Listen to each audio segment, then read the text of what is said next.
Knowledge makes a man unfit to be a slave. Because the only real knowledge you can get is knowledge of self.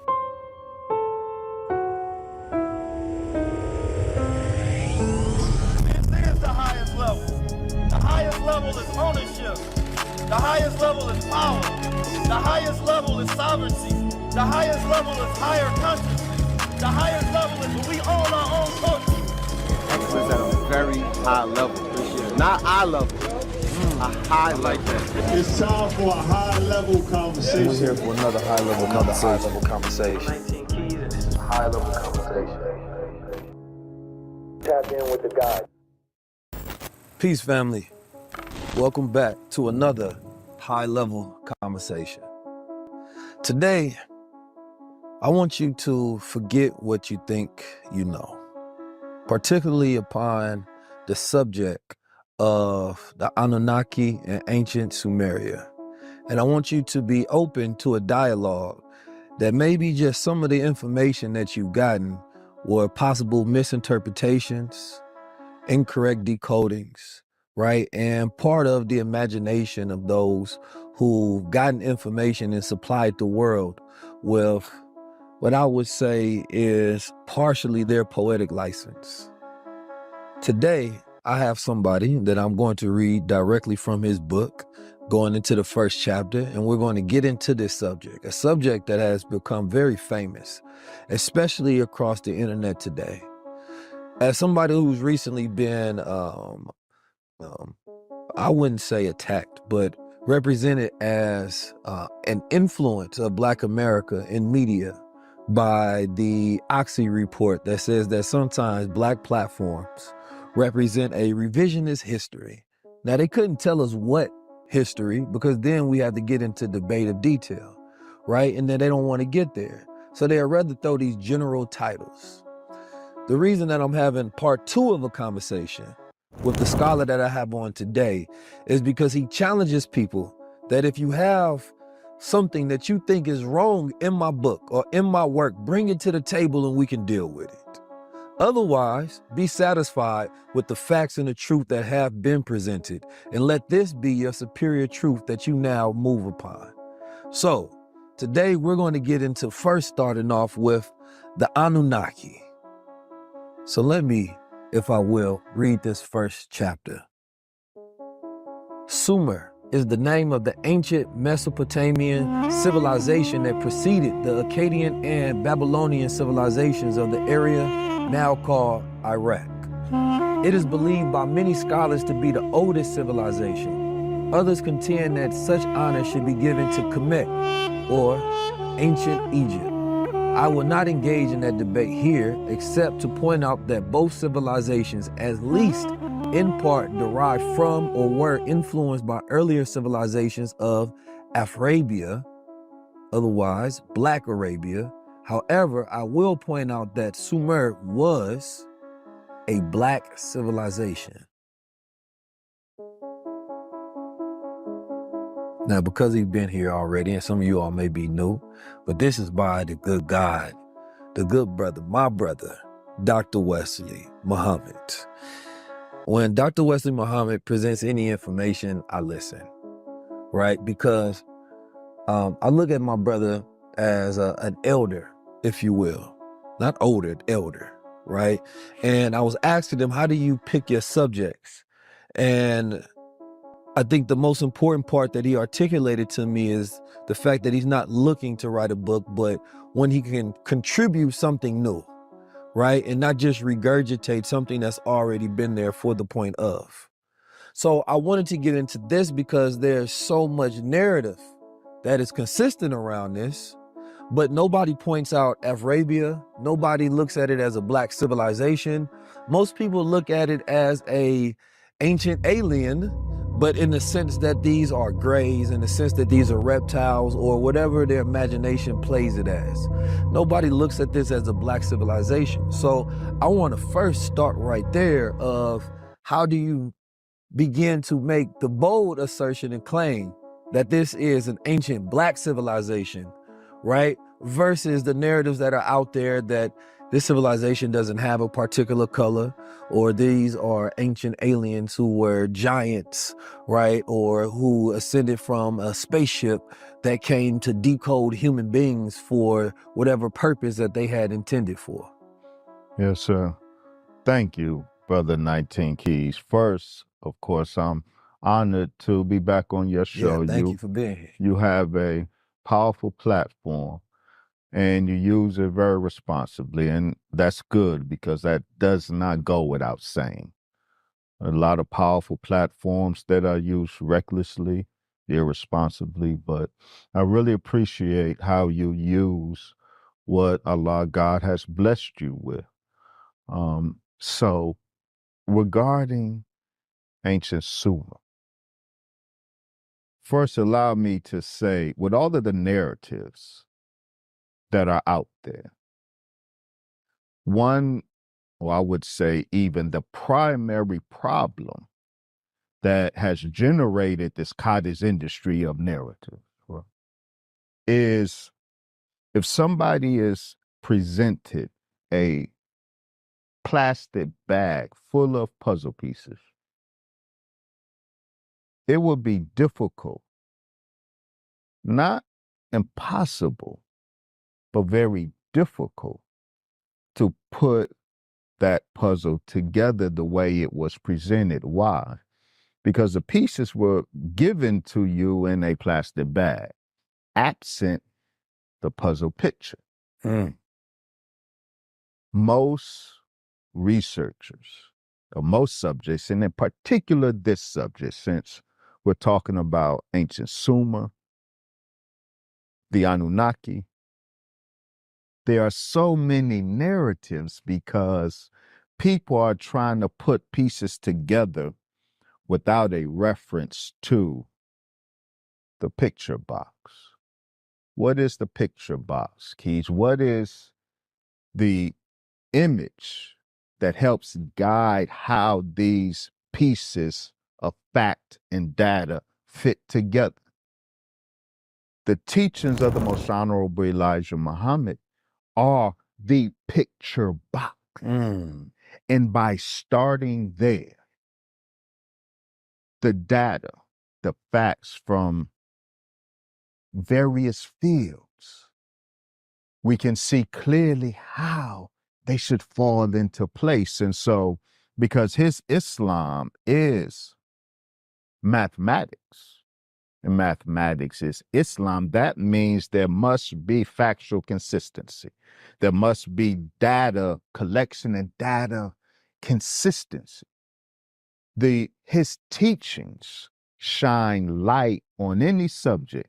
And with the Anunnaki, the problem for me, the reason I felt compelled to write that particular book, the Anunnaki narrative has been, I will use this language, some might object to it, but I will use it anyway, has been hijacked by a particular paradigm, the Sitchin paradigm, the paradigm of Israeli former economist turned Anunnaki scholar, Zachariah Sitchin. The whole narrative of the Anunnaki has been dominated by the Sitchin paradigm. His reading of some of the data, not all of it, sometimes his misreading of the data, and sometimes, you said it right, the creative license that he took. And so you have the Sitchin narrative imposed on the Sumerian data, the Anunnaki data, which is misleading. And I am showing in my book, because I believe the data compels us to acknowledge that what the Honorable Elijah Muhammad said about the original man, where he began, how he began, who he is, and how he is, That is the light that makes all of the Sumerian data fit unforced. Mm. Unforced. See, you can force puzzle pieces that look like they go together, but they don't. Mm-hmm. So you make them fit because you don't know what the right puzzle piece for this section is. The teachings of the most honorable Elijah Muhammad is that which shines light on this subject and any subject. So the ancient Sumerians are black. The honorable Elijah Muhammad told us that that whole area, Arabia, was the black man's and woman's land. We black people founded that area of the Arabian Peninsula. Sumer or ancient Mesopotamia is in the northern section of that peninsula. Mm. Western politics divided that peninsula up the way it is right now. So when we say Arabia, we think of Saudi Arabia to the exclusion of the other nation states that inhabit that peninsula right now. But that whole peninsula is Black Arabia, and Sumer or Mesopotamia is on the northern end of ancient Black Arabia. And the population, the archaeological, the evidence of the bones, the human remains of ancient Sumer, human remains of the Sumerians, there were non-Semitic people, and the successor civilization, the Akkadians, who were a Semitic people, they were black, and they both derived ultimately from the more southerly eastern portion of the Arabian Peninsula. So Black Arabia is at the root of ancient Sumerian or Mesopotamian civilization. Black Arabia is at the root of ancient Kemetic Egyptian civilization. So, in conclusion, when the Honorable Elijah Muhammad said that Arabia is the root of civilization, some of our nationalist family got upset with him. They think he was being anti-African because he moved the root of civilization in their mind out of Africa into the Middle East. No, he did not. Black Arabia was always nothing but the northeastern extension of what is now called Africa. So he told the truth that Black Arabia is the root of Black civilizations, and Sumer is a daughter civilization of Black Arabia. I can see that. I was looking at a report where it was last year, and they was talking about how Black Iraqis, right, darker skinned Iraqis are finally getting to be seen, right? And because of so much racism, right, and prejudices that exist out there, which happen all across the planet Earth, wherever there's only the lighter representation of people, there's hidden dark figures. That's right. Right? And those are the original people. That's right. Right? And so when you think about Iraq, you think a very light man. That's right. Right? You think about modern Arabians. You don't think about an African-looking brother such as yourself. That's right. Which is why it's hard for people to puzzle it together, because the picture has never been depicted darker. That's right. So they say, oh, wait a minute, are you rewriting? Right? No, this is not me rewriting. This is the original writings. Right. So I think that darker people across the planet Earth, have all, been stuck under this erasure, right, of Black history. And now what they call, and this unfortunate, that was this sister named Osu, which is a Nigerian sister, speak about Black platforms doing revisionist history, because we're like, whose history, right, are you speaking on? Because their history needs to be revised. Absolutely, that's what I say.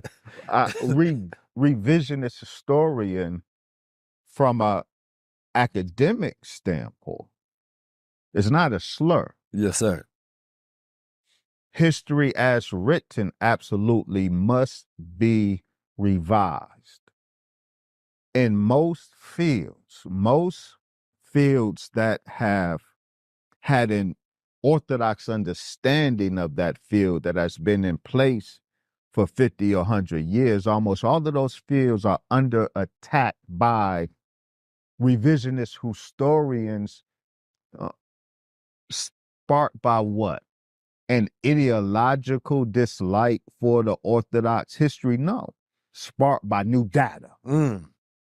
New data forces revision. The fact of the matter is, almost all of the old history was blatantly ideological. That's why most old history is wrong. Right.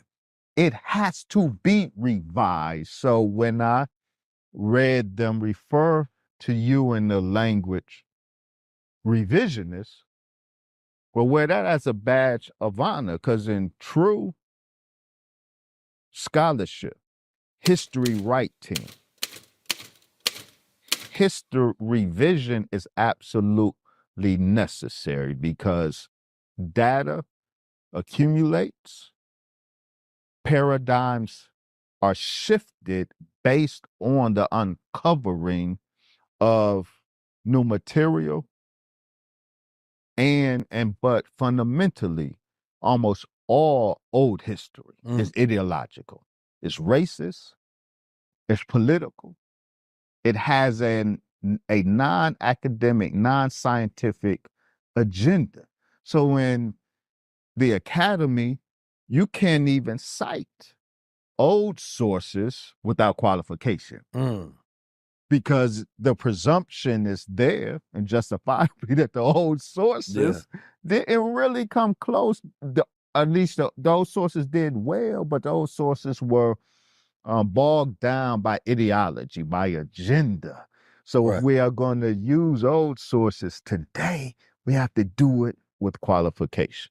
Now, first of all, that's a very old sources without qualifications.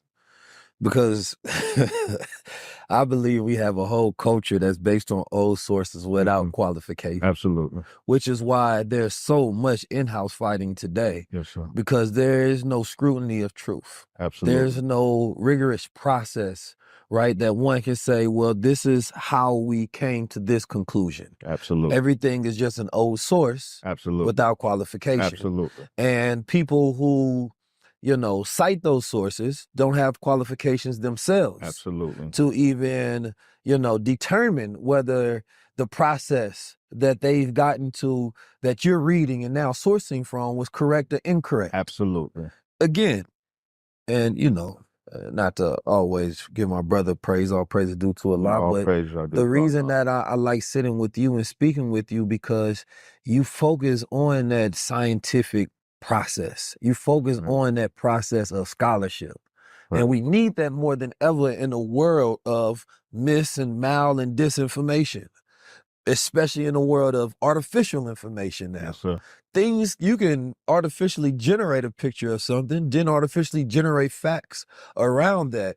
And so multiple people living in multiple worlds based on whatever information that they consumed, right? So having the old school way, I would say, of going through process and determination to get to what is the value of this knowledge that's being presented. What's going to happen is when you go through it, it's going to wipe away so many different sects, so many different texts that people are referring from.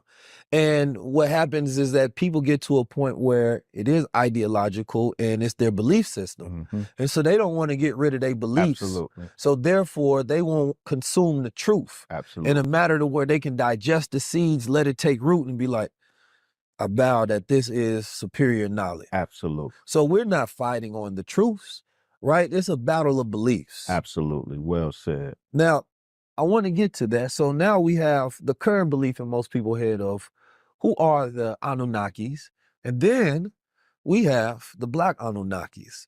So for those who have limited knowledge on the subject, and for those who have so-called superior knowledge on the subject, can we lay out a foundation of who are the Anunnakis from the Zacharian Stitch paradigm, right?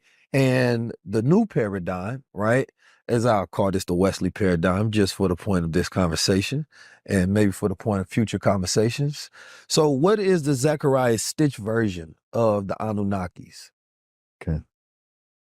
May I start with the true version and then get to Yes, what sir. I am suggesting is the fabricated version? And it's not the Wesley paradigm. It's the most honorable Elijah Muhammad teaches us that the black man is God. Yes, sir. Said whenever you look at a black man, you are looking at God. He presented to us a detailed theogony, the process by which the black man came to be and came to be God. Now, I'm an historian of religion, Brother Keys. That's my training, which means I engage in a historical, critical study of religious traditions and religious texts. And as an historian of religion, I've studied all of the ancient religions, all of the ancient texts. And when the Honorable Elijah Muhammad taught us about this group of gods, he called them the 12 major scientists, the 24 scientists. Those same gods you encounter in the Hebrew Bible as Adat El, council of God, also Elohim, gods, plural. Those same gods that the Honorable Elijah Muhammad taught us about. You encounter them in ancient Kemetic, ancient Egyptian writings, the Pa'ut Neter, the council of the gods. It's the same as these black gods. A council, a closed circle of gods that are the rulers, the divine rulers, not just of this planet, but of the universe. We'll get to that shortly. The Honorable Elijah Muhammad gave us the real, down-to-earth understanding of them. We encounter them in religious poetic language in all of the traditions. So, the Anunnaki is Sumerian, a Sumerian term that does not mean, as Zechariah Sitchin took license to translate, those who from heaven to earth came, because he wants to make them aliens who originated off planet and came to this planet. That's not what the Sumerian or Akkadian variations of that term means. It simply means offspring or bloodline of the god An. Now, what I show A-N, but what I show in my book, Keys, is An, as the Sumerians are likely, the Sumerian language likely is rooted in a Niger-Congo language group from West Africa. They migrated to Arabia, indigenized there in Arabia before moving up north and settling in the Tigris-Euphrates Valley. That name An, the chief god of the Sumerians, the father of the Anunnaki, that Sumerian word An is a Sumerianization of the global name Allah. An is Allah linguistically and conceptually. So when the Honorable Elijah Muhammad says the black man is God and his name is Allah, when the Honorable Elijah Muhammad says there's a council, there's a circle of gods who rule the cosmos, and they collectively are called Allah. That is in total agreement with the data from Sumer or Sumeria. The Anunnaki are the gods derived from An, whose original name is Allah. Now, the word An, the reason we don't hear Allah is because in linguistics, and I had to, in my doctoral work, I was forced to be somewhat of a linguist. My program required that I study 5 languages in order to proceed in the program. I had to learn Arabic, Biblical Hebrew, French, and German, as well as English. And what that did was bathed me in historical linguistics and the science of the evolution of language and seams of semantics on the God of the Anunnaki, the divine wellspring of the Anunnaki that everybody is talking about. The name An, its original phonetics was A-L-A, pronounced A-L-A, but written A-L. The L, through a linguistic process called nasalization, the L became an N. So from Al, the 2 letters, but pronounce the second letter, it gives that plosive, Allah. But through nasalization, the original L became an N. So we speak of Anu rather than Allah. So, who are the Anunnaki? The Anunnaki are the black gods that the Most Honorable Elijah Muhammad has taught us about, the black gods whose proper name is Allah. This one got the isolate CBD, the black seed oil, the MCT oil, and the lion's mane powder. I think it's too much in here. I think we need to we gotta calm this product down. We gotta calm this product down. It's too much. It's too much. Bro, I took this and I was going all day. Ain't nobody got that much work to get done in a day where they need to be taking Supermind. Like, what if you a house mom and all of a sudden you get everything done in one day and you ain't got nothing to do the rest of the week? I took this, I don't know what I'm supposed to do with the rest of my life. I feel like I done got everything done. I was up, right. I ain't gonna lie, I feel like I changed the world 1,000 times on this. I done figured out every single plan. The next thing I need to have is patience, because I done planned everything. I done did everything I could do in a day. I'm serious. Like, I think we put too much in here. We need to cut down the ingredient list, and we need to make this regular mind, because this is like Viagra for the brain.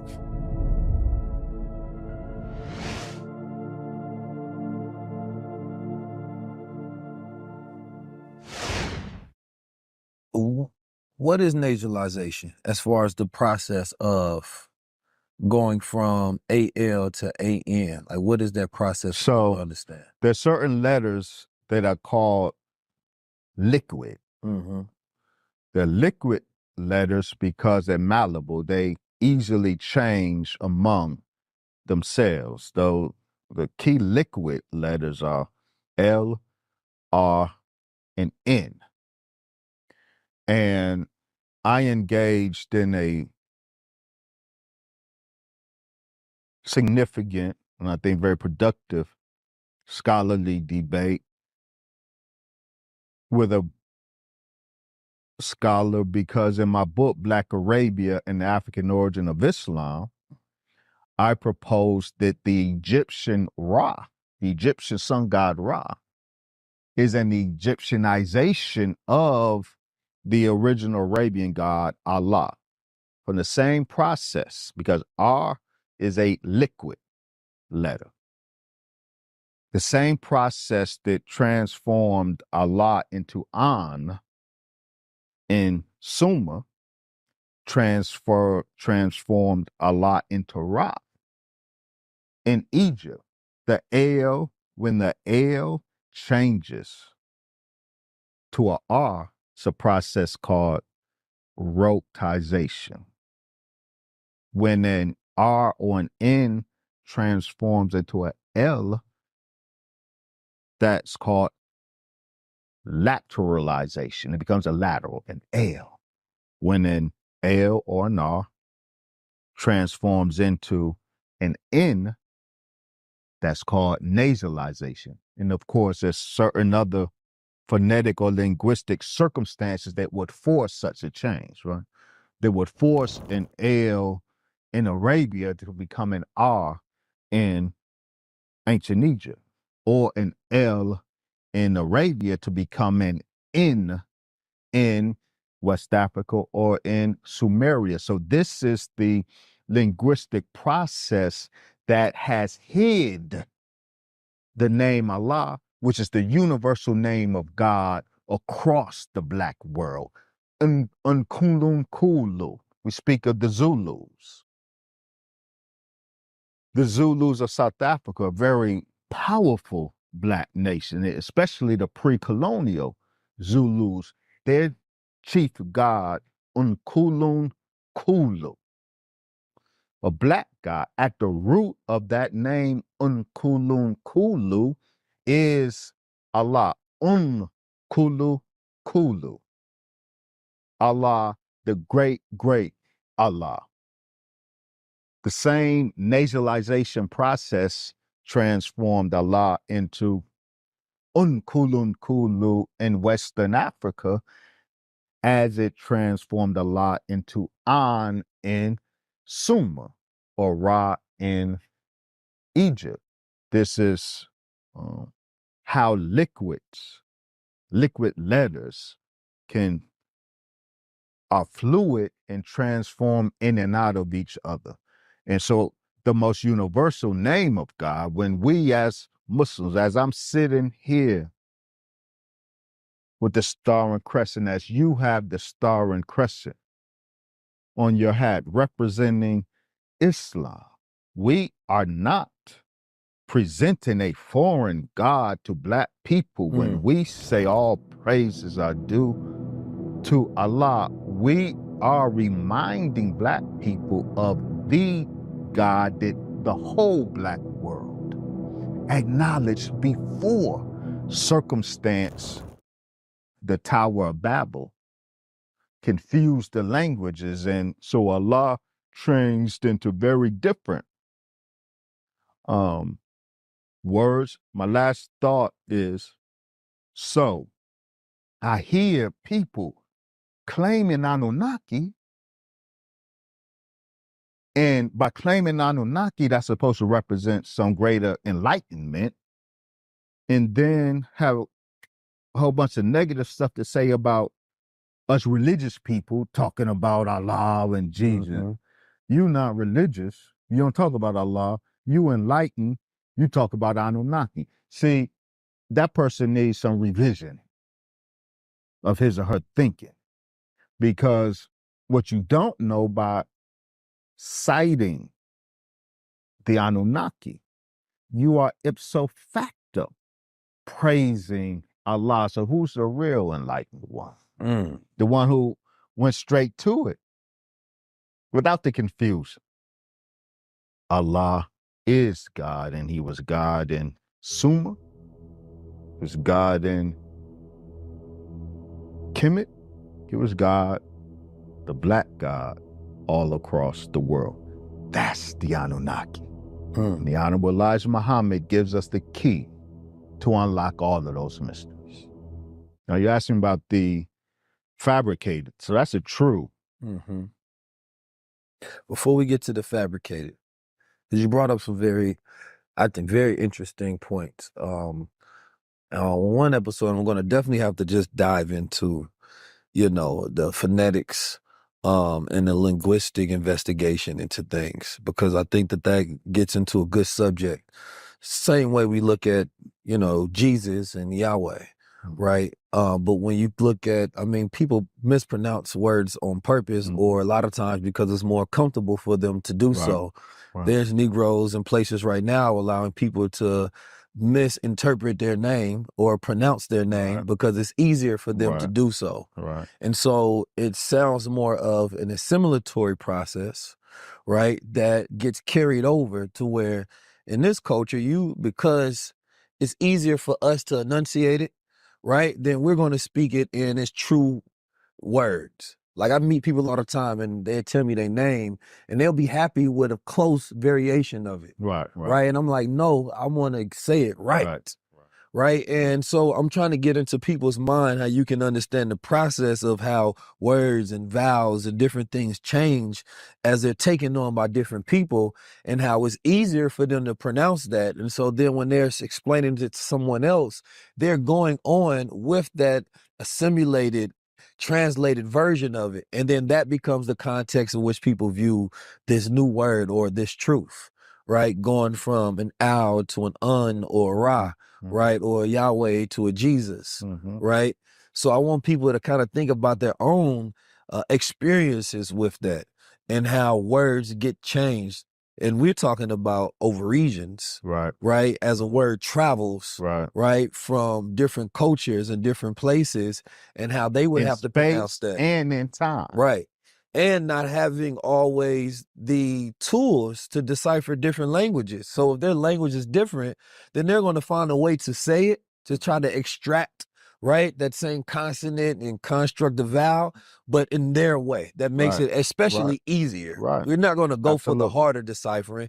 You're going to go for the easiest translation so Absolutely. that you can enunciate it.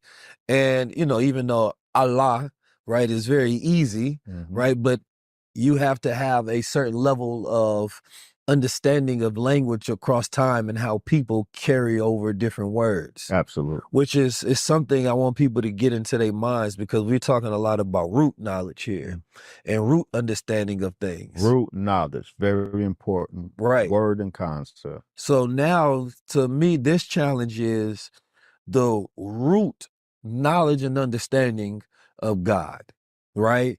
And it's funny because as people deal with Annunaki, they are challenging every other aspect of religious texts, right? And then all of a sudden they get a belief that they now have this superior knowledge and that everything else, right, is a version of this particular history, right? So we go to ancient Kemet, we go to all these different places and they say, well, this is just a story depicting this all over again, right? So that's why I find this Anunnaki conversation is so important because when you get to the root and saying that, no, we're not changing anything, right? We're reverting it back to its original form.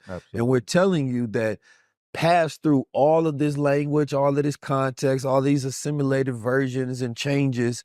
Here was the root of it. Absolutely. And your thesis and after you give us the Zechariah and Stitch version, and I'm kind of jumping over, but it's on my mind. I want to go into the root word of black. I want to go into the root word of, even though we just went into the root word of God, but let's go into the root word of man. Because the thesis of, the root thesis coming from the Honorable Elijah Muhammad is the black man is God. Right. So I want to go into that understanding after we get to this history. Right. Great. That's going to be a very fruitful part of the discussion. So I won't tarry too long on the falsehood. I want to stay with truth as long as we can, but it is necessary to draw and point out the distinction. Yes, sir. Now, you earlier said something very important I would like to highlight. We get very protective toward the people we like. Much of what passes as scholarship, unfortunately, and especially with us, is really ideology. So, if we offer a factual correction to a scholar beloved by many, we are considered blasphemous. When I wrote Black Arabia and the African origin of Islam, as an academic, I had to take to task Dr. Yosef Ben Yakinen, Dr. Chancellor Williams, and Dr. John Henry Clark. Of course, this is the pantheon of Black studies. And I am a student of theirs. I love them. I sucked from their output, but where they were wrong, where their material was dated in terms of Islam, the origin of Islam, I offered a respectful correction, but I was considered as an cultural apostate. I was guilty of cultural treason. Why? Because I dared to say these great scholars did a wonderful work, but here, and here, they were wrong and dated. But we did it because it has to be done. Zachariah Sitchin, because his paradigm has been made dominant in the U.S. government intelligence apparatus, helped to make the Zachariah Sitchin paradigm dominant. His narrative served the disinformation objectives of the U.S. government. So it's dominant. But a lot of people are emotionally wedded to his thesis. And this thesis, there's some good in it. There's white supremacy in it. And there's simple bad scholarship in it, and there's great scholarship in it. He, Zachariah Sitchin, wants us to believe, and those who follow him do believe and insist that the Anunnaki aren't black gods from Arabia, which they are. That they are, in fact, alien beings from an exoplanet, a planet outside of the solar system, and these beings, and you get a whole spectrum of depictions of Zachariah Sitchin's Anunnaki. You got them as blue with beaks. You got them as white. That's the most dominant depiction. The movie Prometheus solidified the image of Zachariah Sitchin's Anunnaki as white-skinned, blue-eyed extraterrestrials. That movie was based on the Sitchin paradigm of the Anunnaki. So you see the Anunnaki as white skin, you will see them as blue skin or red skin. You won't see them until just recently, since I have been beating this drum. You never saw them as black skinned gods. They're doing that now because we kicked in the door with this. But you would never see the Anunnaki in their true color as black-skinned gods. And that's not me, that's not religion talking. The texts are very clear. On the father of the Anunnaki, he was represented in a very particular way as a black bull, because the black bull symbolized the most dominant of the gods. And the reason the bull had to be black is because the hide, the black hide of the bull represented the black skin of the god On. And so it was the black Kiskano tree. The Kiskano tree, an ancient Sumerian tree, it came in many colors, and in particular, there's a black version, there was a gray version, there was a brown version of the tree, but the Sumerian texts are very clear. It's the black Kiskano tree, the tree with the black bark that represents the god, because the black bark of the tree, like the black hide of the bull, represents the black skin of the god.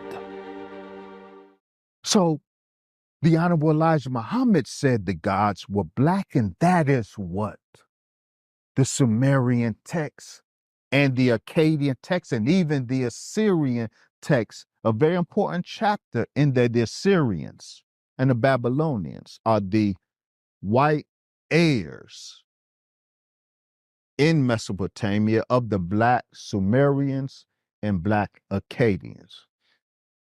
The white the white Assyrians and the white Babylonians, when they invaded that area, they engaged in a very important ritual, state ritual, in which the Assyrian, which was a reenactment of the white god of the Assyrians, Bel, how he killed and conquered the black god of the Sumerians and Akkadians. And in this ritual reenactment of this war of the gods, the white god Bel or Asar versus the black god An, in the ritual reenactment, they brought in a black bull, and the ritual requirements are very clear. The bull that's chosen for this reenactment had to be black as pitch. The ritual professionals had to examine the bull to make sure there is not so much as 7 white hairs on his hide. And during the ritual, the Assyrian ritual, the pitch black bull is slaughtered.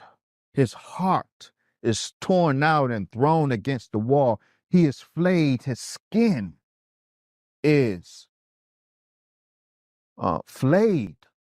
And a drum is made from the skin, and the skin is bleached white. And the ritual texts say that the slaughtered bull, black as asphalt, black as pitch, is the god Anu, and his sons, the Annunaki, who were slaughtered by the god Assyria, the god Bel. So the blackness of the Anunnaki is critical to the civilizational development that took place there. The Assyrians and the Babylonians knew, as well as the Sumerians and the Akkadians, that these gods are black.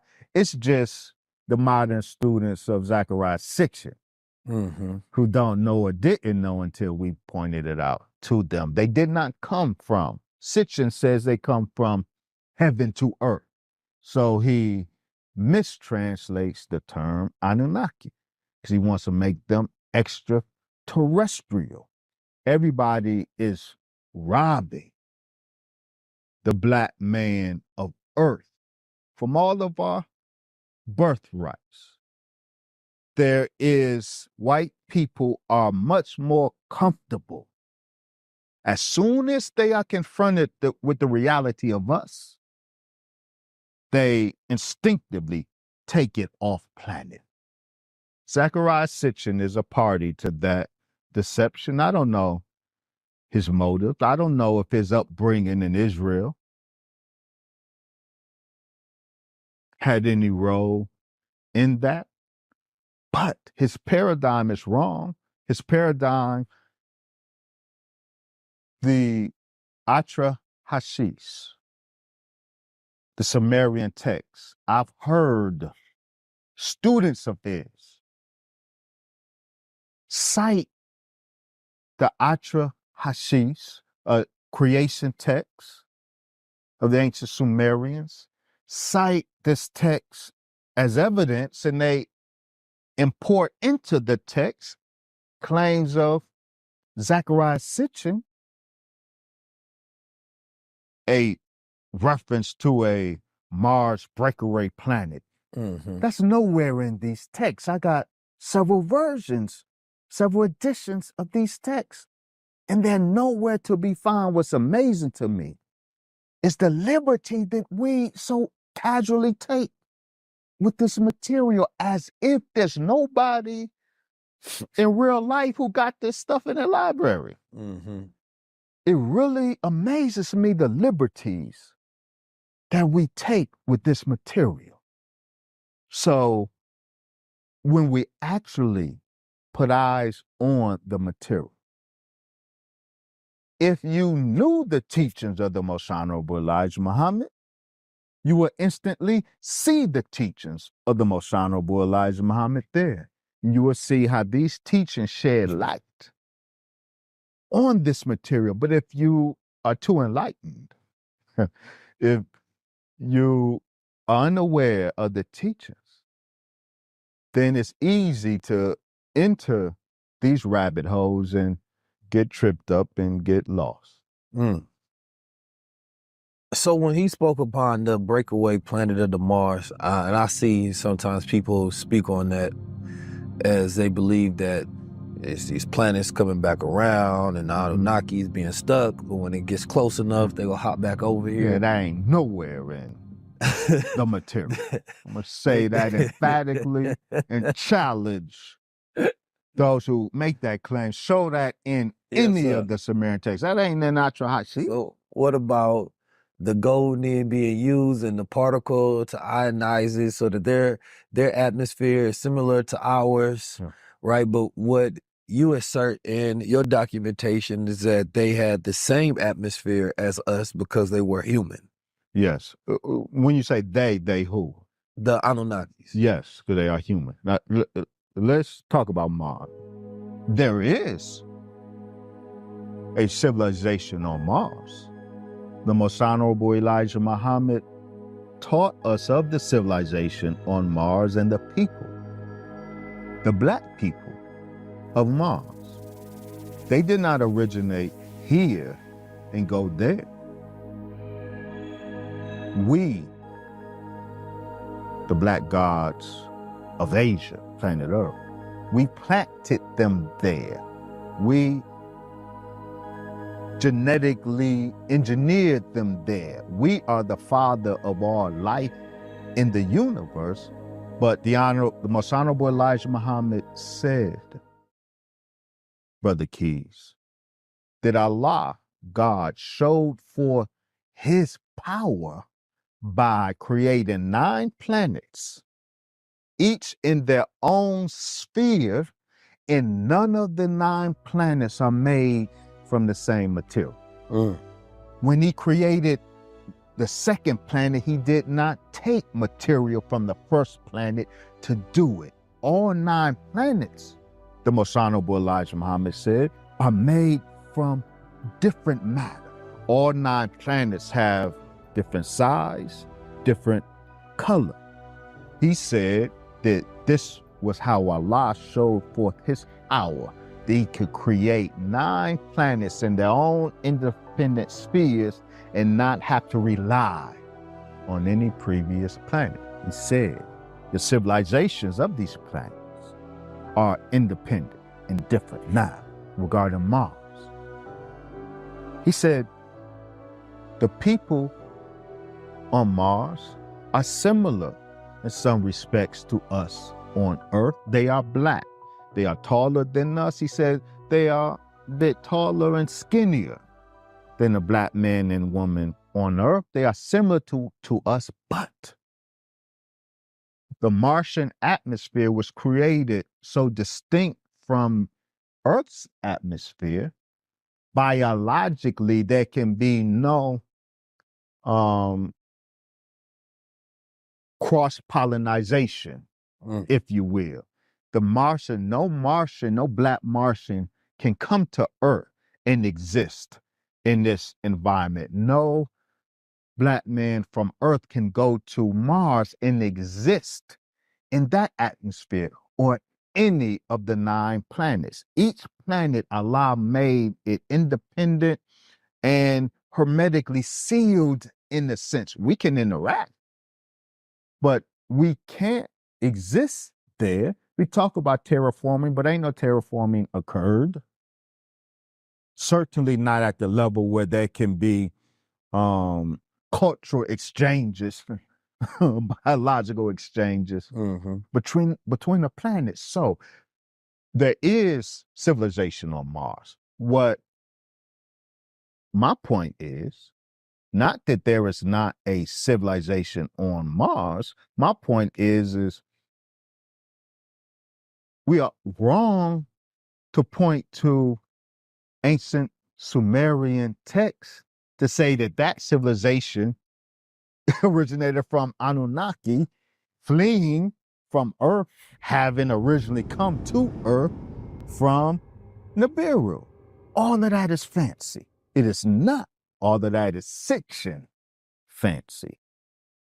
And the students have embellished that. And that's fine. But call it what it is, creative writing. It's not authenticated by the text. It's a paradigm that white people enjoy. Did Zachariah Stitchin wasn't the first to interpret it? Did the people who interpreted before him have similar findings? No, Sitchin paradigm, absolutely not. And Sumerologists, actual scholars of ancient Sumer, from the beginning have been dismissing Sitchin's narrative from the beginning. It is not, let me be real clear, it's not that everything in his overall, his body of work is foundationless. That's not the case. It's not.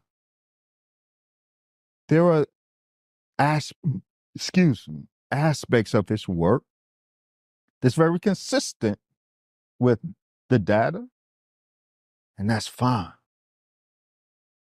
But the crux of the Sitchin paradigm, his presentation of the Anunnaki,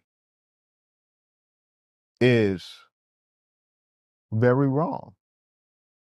And it is in large measure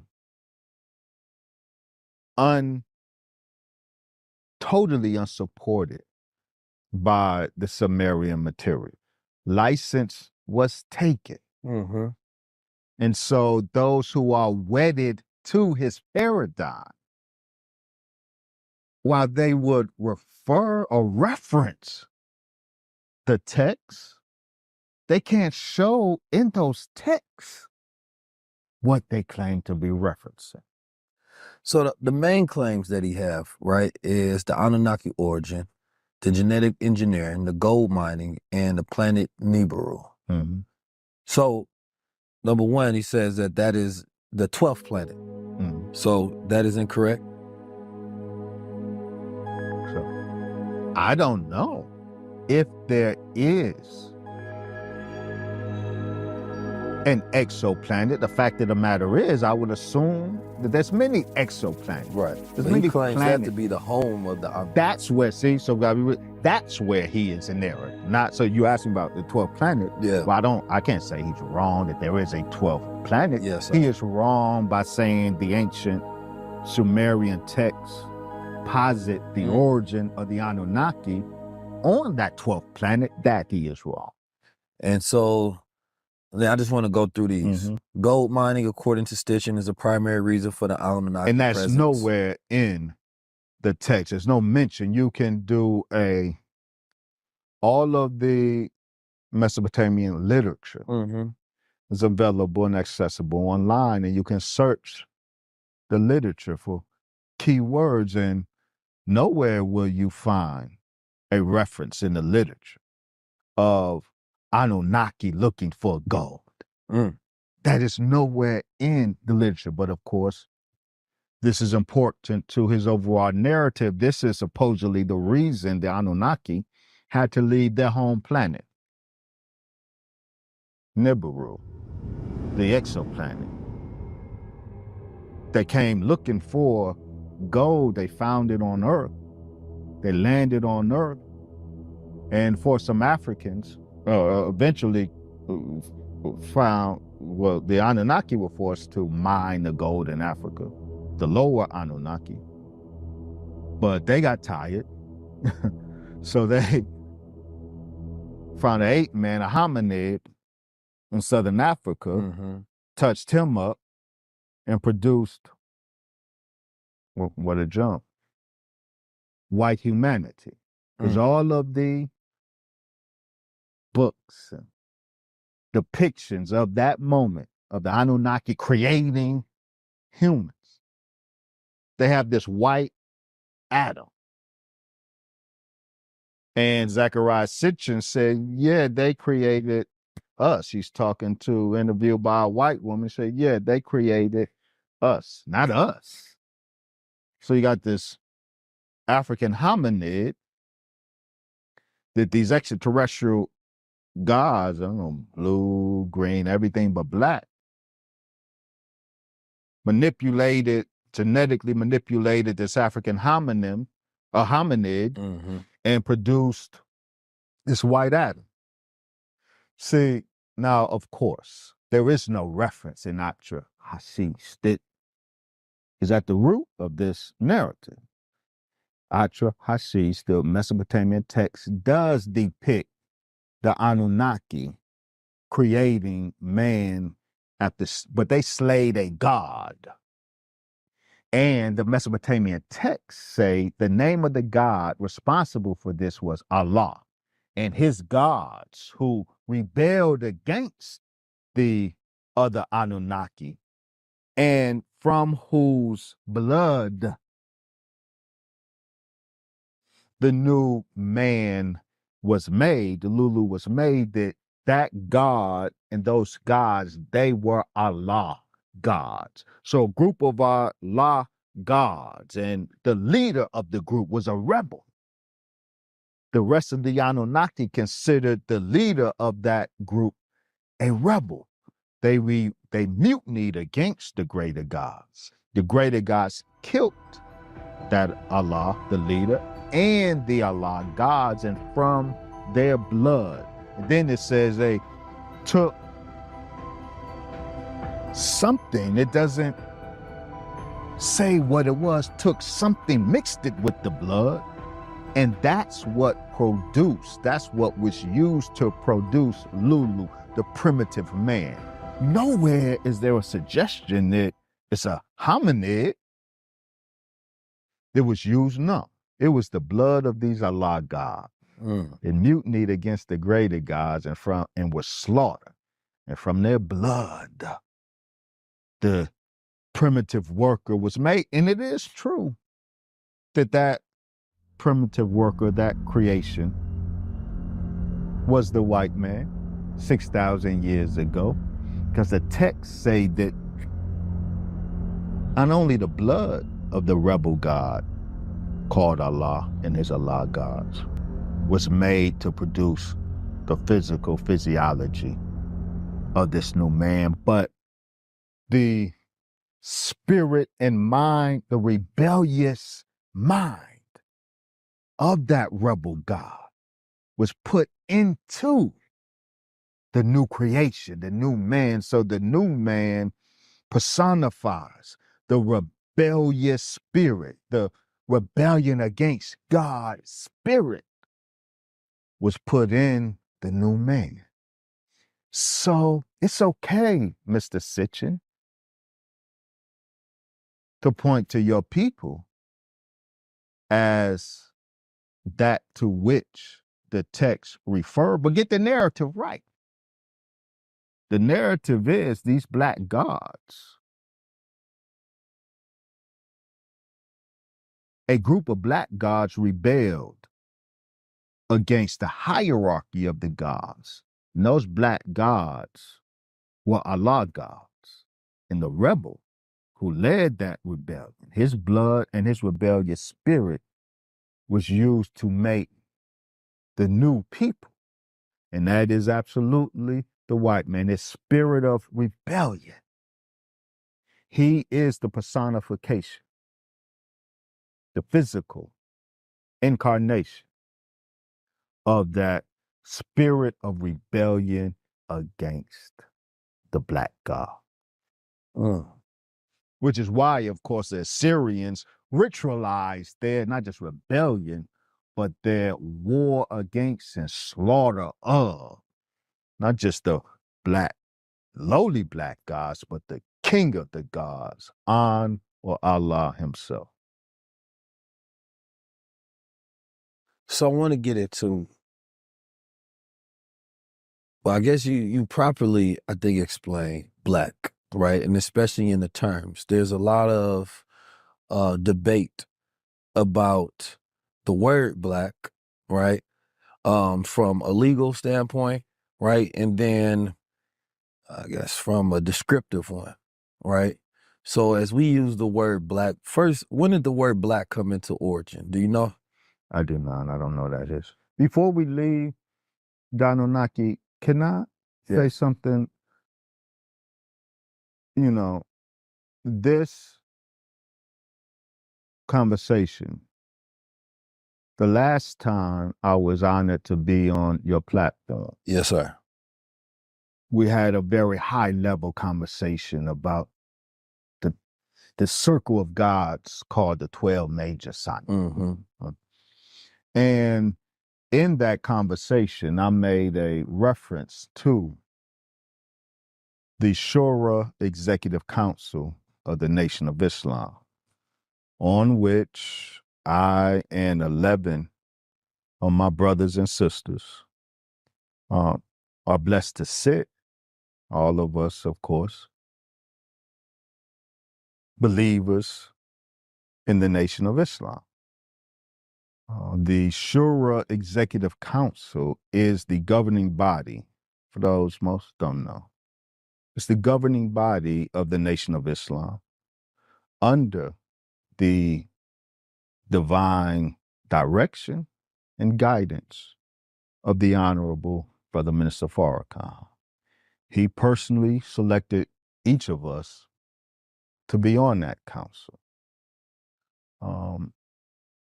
I would like, if I may, to Yes, sir. offer some context, some clarity, and even some correction to my words, if you don't mind. Not at all. I wanted to get into that anyway. First, context. The teachings of Master Fard Muhammad, Allah in a person. The teachings that he brought and the life that he requires of us. Their aim is to make those of us who follow the Most Honorable Elijah Muhammad, make us into gods equal to the 12 gods of the East. Their replacement, the replacement of those gods of the East, is coming up out of the black man and woman of the West, of America. That is our destiny. Now, the process to transform the so-called Negro, probably the lowliest human creation or human creature ever produced. I didn't say the black man, I said the so-called Negro in America. Probably the lowliest human creature produced. The process of transforming him, us, into the greatest gods that ever lived, equal to the scientists of the East. That process is a long process. It's a generational process. Now, of course, you have to be in it to win it. We have to be in the process to achieve the reward of the process. My words, let me see. If we stay in the process, those of us who stay in the process, stay in the classroom of God, we each help push black people closer to that ultimate goal of being transformed into the greatest gods on the earth. It's a very long process. My words last time I was blessed to be on your show, I could have, I think, given the wrong impression that those of us on the council are further more advanced in this process than we actually are. Yes, sir. You know? And I should disabuse us of that wrong impression. The brothers and sisters of the Shura Executive Council, we just come up out of the mud. We are not of the generation that has achieved that summum bonum, they used to say in Egypt. That grade is good, that ultimate goal. When we deliberate, we gather to deliberate over the important affairs of the Nation of Islam. But we don't gather to get up the history of the world for the next 25,000 years. Those gods do. We don't do that because we can't do that. And of course, that would go without saying, but in this case, it should be said or reiterated. But in the future, Black men and women from America will have that ability, will have the power of the greatest gods. That's just not us today. So, my words the last time may have been a bit misleading. And in the Nation of Islam, mistakes shall not exist among the laborers of Islam. Not that mistakes aren't made, they are every day. But when we make a mistake, we correct it. That is the culture of Islam as taught by the Most Honorable Elijah Muhammad. So I wanted to do that. Yes, sir. To correct my words that gave a misleading impression of myself, maybe, and those of us who constitute the Executive Council today, the Shura Executive Council today. But of course, my mind was on the brothers and sisters of tomorrow. Yes, sir. Who will have the divine status to replace the old gods, but we have not achieved that yet. So I wanted to clarify that, and thank you for allowing me to do so. It's actually a very beautiful thought once you think about it. Because when you talk about bloodlines, right, and what's needed for there to be a generation, right, that makes, quite frankly, everything that we've been through worth it. Because and when you think about planning 25,000 years, you then have to think about these cycles, right? Because as you were saying that, I was thinking like, wow, what does it take to actually plan for 25,000 years? Right. And one can only think in cosmic cycles to get to those points, right? At the highest level. But the way that you described it as the greatest good, right? That to me has me thinking about the cleanest generation to ever be in existence. And the requirements out of that, where I can see as we living in present day, we couldn't claim it because the DNA, right, is the claim itself.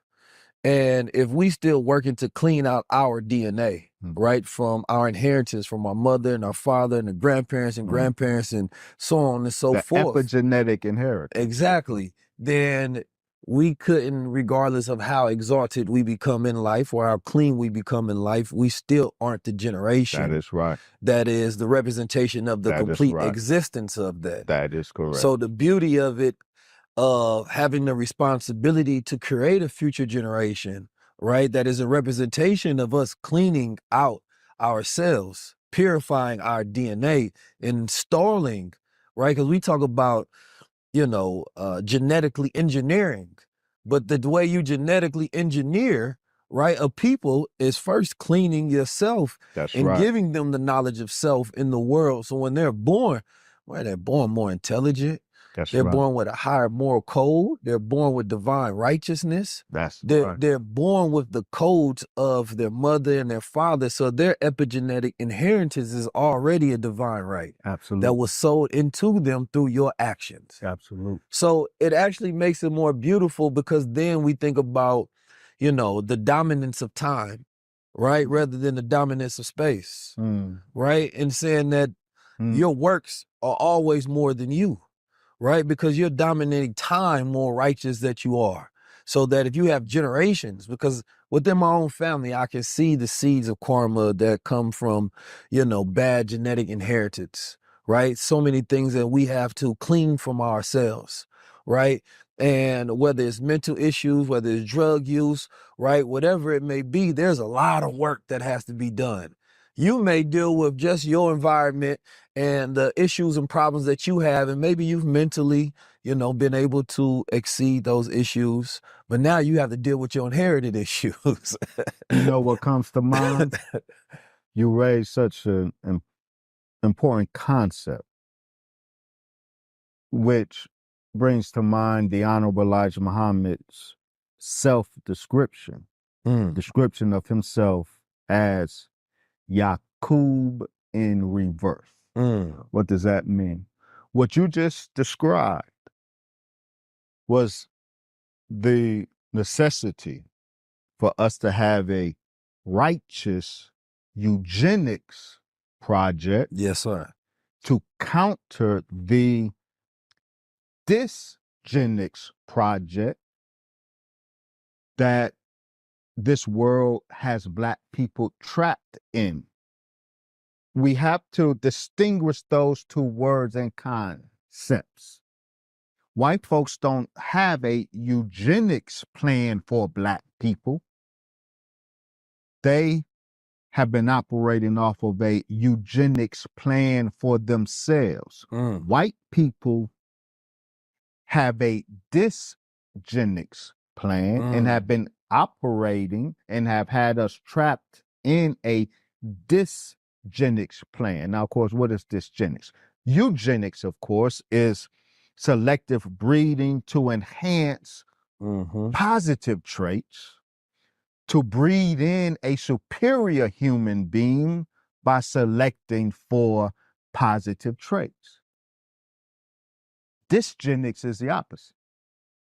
It's the selective breeding to enhance negative degenerate traits to produce a degenerate human being. The only eugenics plan they had for Black people is sterilization and abortion. Just kill Black babies, don't let them come into being so those Black babies won't interfere with my white bloodline that I am eugenically enhancing. For us, they put us in environmental circumstances, waging war by zip code, trapped us in environments. The whole landscape is poison. The air is poison.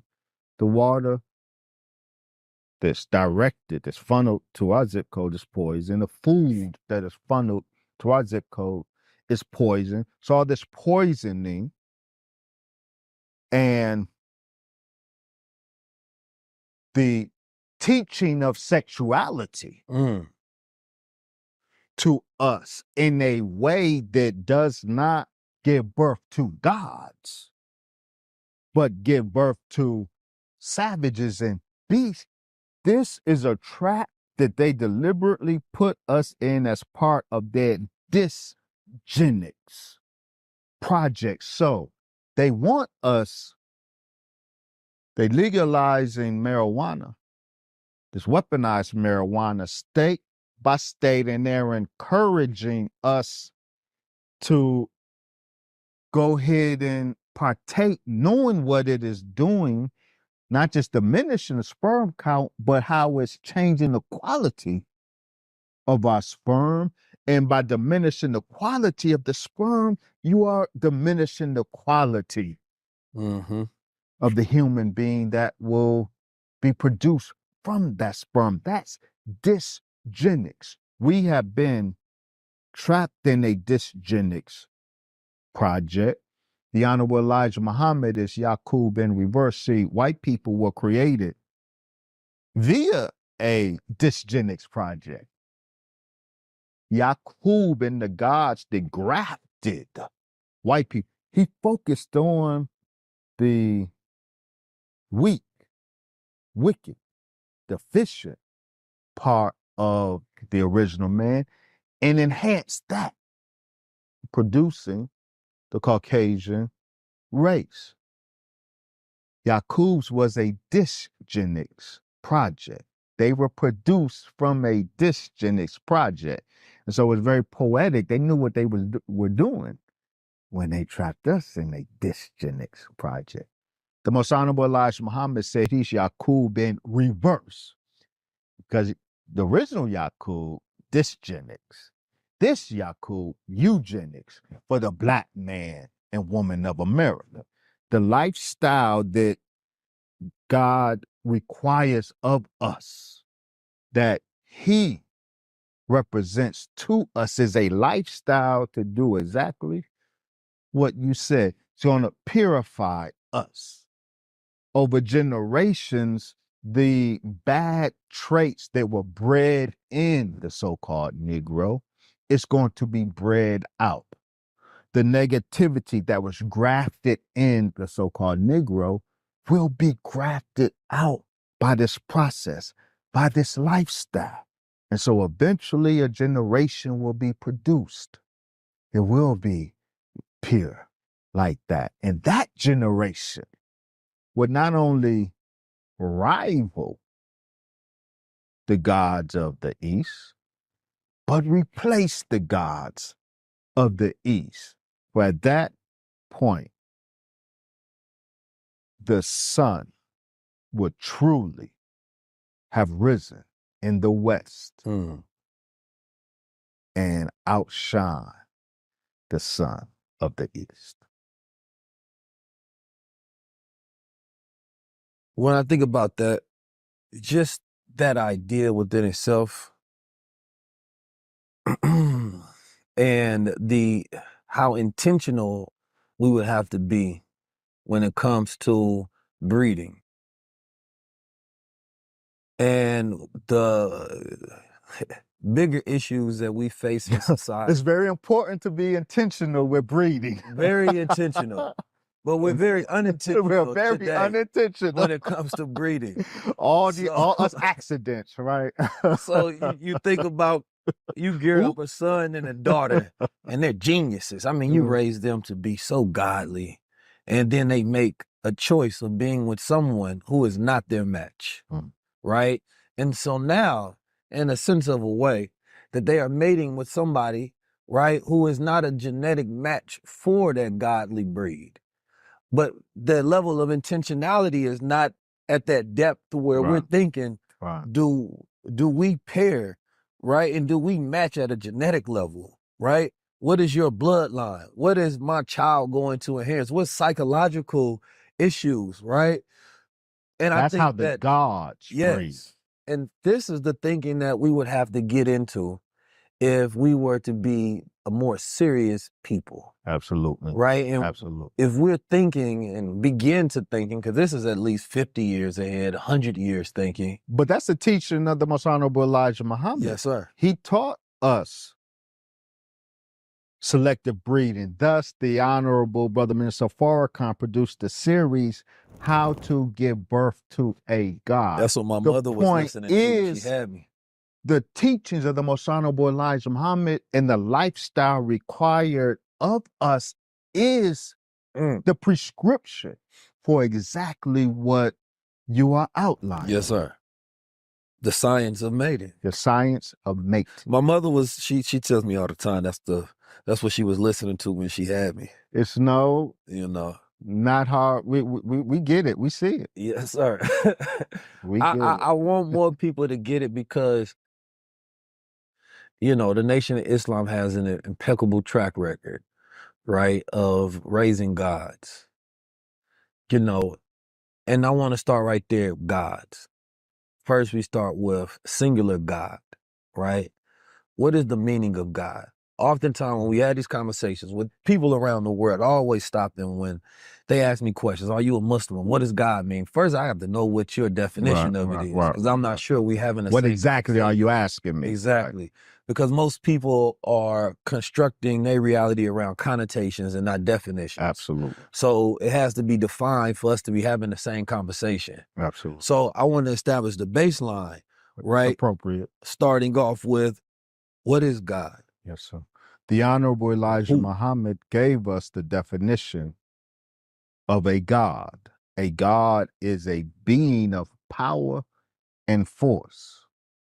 God, the supreme being, is that one who has supreme power and supreme force. Now, scientifically, power and force are not synonymous.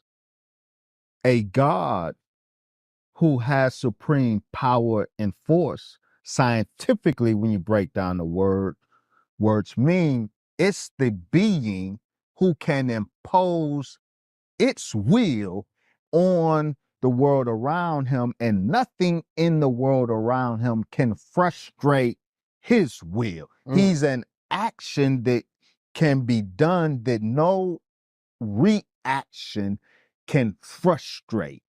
That's God, a being of power and force, and the supreme being is that one who can impose his will, exercise his will anywhere in the universe, and nothing in the universe can obstruct, oppose, or frustrate his will, because they don't have the power to do so.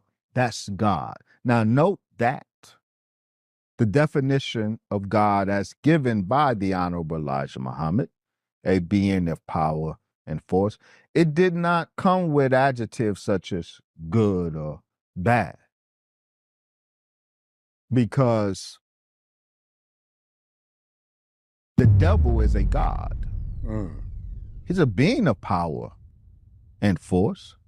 In fact, he's the god of this world. But he uses his power and force toward wicked aims. That's what makes him devil. If he used his power and force toward righteous ends, then he would not be a devil. He would be a righteous God, but he was not created of such nature. So that's the definition of God that I operate with.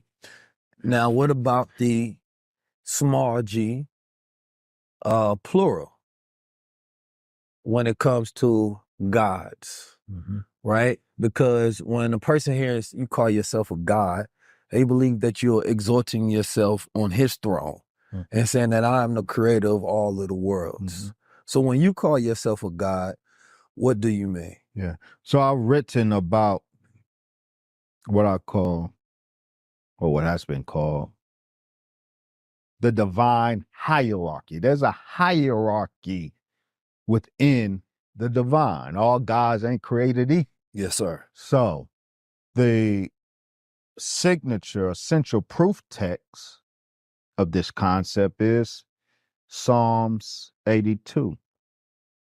Ye are all gods, important, but that's just the first part. Ye are all gods, children of the Most High God. All gods ain't created equal, but all are God. So there's a hierarchy within divinity. So just in this room, as I look around, I see 1, 2, 3, 4, 5, 6, 7, 8. I'm in the room. There are 8 bona fide gods in this room. All of us don't have the same power and force. Yes, sir. All of us have a power that the rest of us ain't got. Mm. So I use the language as we use the Black God protocol. Yes, sir.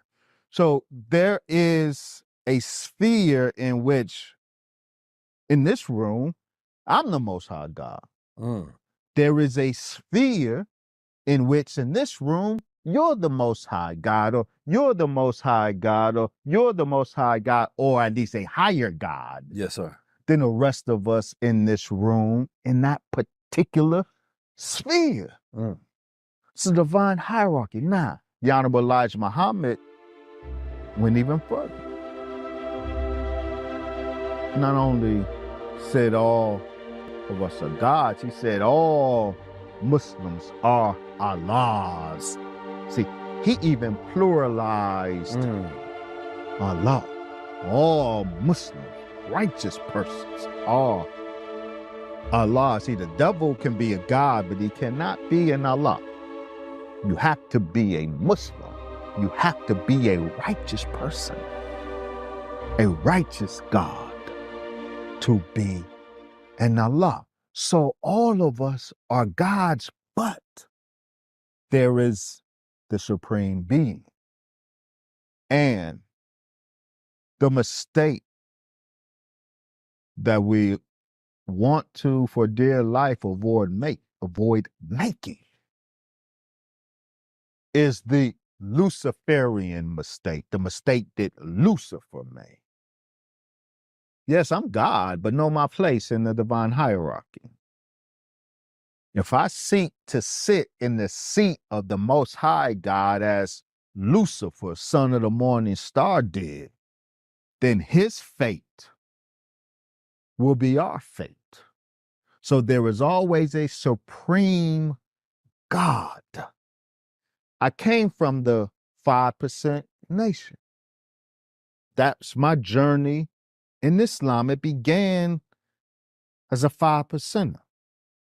And then I made a conscious decision to join the military training of men who belong to Islam in North America. What I would say to my brothers and sisters, but my brothers in particular, of the 5% now NGE, or Nation of Gods and Earth, divinity is not democratic in that way. Like, we tend to operate as 5%ers, meaning all gods are the same. Ain't no hierarchy. Ain't no leader. Ain't no God greater. Ain't no supreme being. No. Truth, divine truth isn't democratic in that sense. Divine truth is very theocratic. There is a supreme God, and all of us are gods, but we are not the supreme God. So we follow the instruction and the leadership of the supreme God. And the Honorable Brother Minister Farrakhan is not the supreme God. Master Allah, in the person of Master Fard Muhammad, is. He raised up the most honorable Elijah Muhammad, who is the most powerful human being outside of him on the planet. But neither one of them are among us today. The Supreme One being a power and force among us today, whose divinity is real and thus whose divine guidance and direction is necessary for Black people. That is the Honorable Brother Minister Farrakhan. So people look at me and ask, how can I see it on social media? I like that Dr. Wesley, he got so much knowledge, but why he with Farrakhan? Why he in the nation? He'll be much greater. You a fool. And I would be an even greater fool if I listened to you and followed your counsel. I look better and sound better than I actually am because I'm plugged in Mm. to the Honorable Brother Minister Farrakhan, who is the socket of divinity on the earth that we need to plug in to. That's a fact. I know we don't like that because this is the IG era, right? IG. It's all about me. It's all about me. And it is about you to a certain extent, but we don't, or to a certain level. Above that level, it ain't about you anymore. Mm. Above that level, it ain't about me anymore. To really realize, so there's 8 gods in here. I hope I didn't leave anybody out. To truly realize each of our God potential. Bruh, we can't do that on our own. Mm-mm. We cannot. We will get so far, we will be good, and we'll be good enough where we may look great, but we ain't really great. Greatness requires us being plugged in to divinity. We got to be plugged in. So, does that mean that all of us have to register in the Nation of Islam? No, it's not. The Honorable Elijah Muhammad said the Nation of Islam was never set up to be a mass movement. All Black people are in the Nation of Islam. All Black people are born by nature Muslim. But all Black people are not expected to come through the doors of our mosque. The mosque was never set up for that. It was always, the mosque was always for the few who will suffer the hardships of this life necessary to produce the gods that will replace those gods. You got to suffer that life now. Absent that, you can still plug in to the God among us. And by doing so, your godhood will be enhanced by listening to the mouth of God, because the Honorable Brother Minister Farrakhan speaks God's will to and for Black people, all Black people. So he's the reason a lot of Black people preserved their health during this COVID crime. In particular, the COVID vaccine crime. Because because God through him instructed Black people, don't take the vaccine. And now he's 1,000,000% vindicated. And we stood alone through his voice. All of the Black medical establishment was mad at the minister in the nation. The sky is falling. COVID's going to kill all Black people. And Black people were dying disproportionately. And out of fear, the Black medical establishment said, Farrakhan, why are you being irresponsible telling Black people not to take that vaccine? But now, those who took it, they're dropping dead. That vaccine was a weapon. So that's an example of how all Black people, if you plug in to divinity, in humanity among us, then that helps to enhance our divinity. Because when we put that vaccine in us, that medical or military technology, those spikes reproduced in us. So we're talking about dysgenics. Imagine what that does to our physiological effort to be God.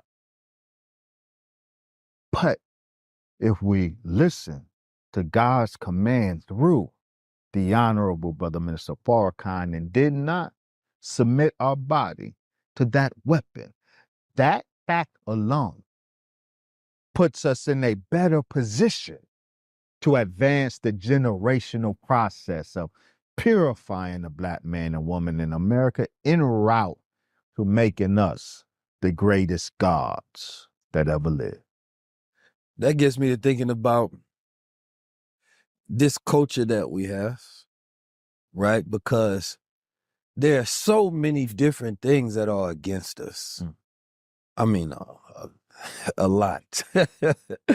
And it requires, such a cleansing in a way where, yes, it becomes suffering because you have to give up all that you once knew, right? Whole bunch of thou shalt not do's and Right. better do's. The way you eat, the way you drink, the way you walk, the way you talk, Hard to be God. where you go, every single thing has to be changed, Absolutely. right? And first I wanted to get to, before we get past the God subject, well, the whole subject is the God subject, but you talked about in your book, ditheism, if I'm pronouncing that right? Ditheism. Ditheism. Now, there is a classic quotes out here today, and I would even call it a movement, that the Black woman is God, right? But in the idea of ditheism, if you will, it's this idea that there can be two equally, right, yoked gods. So in the context of this, number one, how did Equally yoked God. I like how you put it. We're careful with your yes, sir. language. Very good. How does the Black woman see herself, right, in the divinity of being a god? Because now the correlation is that she believes she is God, right? And in that belief, it is a God a step above the Black man, right? In the way that he calls himself a God. And there's not much, number one, with this new age belief, and I think a lot of brothers just spread this as game, to be honest with you. I think it's just high level manipulation, because it doesn't leave much room for cooperation and collaboration. And I don't see much nation building going on in that capacity, right? I think that it more so falls into the effeminate agenda of the Black man. And there's a high degree of suffering that the Black man is going through. And I believe it's because he's not able to exalt himself to who he know he is. When you have an environment that is completely against your own belief in self, right? It causes depression, stress, anxiety, right? To be a fearless man in America and have to constantly assimilate at every single turn, it makes people go crazy. Absolutely. Because you walk around in the world saying that I'm a God, but you can't manifest your will. Cognitive dissonance is murderous. Yes, sir. And you put it very well, frustrating your will, right? Because I believe that that's what it is. It's a frustration of one trying to impose their will. That's right. And this constant and totally fight. failing. Right. And it's like, wait a minute, Yeah. I know who I am. I kill somebody to stop playing with. Yeah. And this is what happens. And That's it ends exactly up what becoming an eternal battle. Absolutely. Because you don't have the external ability to impose your will. So now you're trying to force this, and as much of your environment within self and your closeness of environment within your relationship, your home, and that becomes toxic because it's not a proper outlet. Absolutely. Right? So I want you to first, if you can explain ditheism. Yes, sir. Right? And then go into how the Black woman sees herself as a God in connection or in collaboration with the Black man. Yeah. So first, let's define terms. Yes, sir. Monotheism, one God. Ditheism, two gods. History of religions, jargon, language. So what's the significance? And what is the truth of the matter? What is a truth that exposes, as errant, the movement which I have been academically deconstructing, movement that I call the African matriarchal mother goddess religion. The African, not just the African goddess or Black woman, she is a god. She is of ditheism, she is that second god of the two. Yes, sir. But the errant idea called the African matriarchal mother goddess religion. The pseudo scholarship that claims that all of these religious traditions started out worshiping a goddess, and with the rise of patriarchy, these goddesses were transformed into a male god. Of course, some of our Afrocentric scholars made that false claim regarding Islam.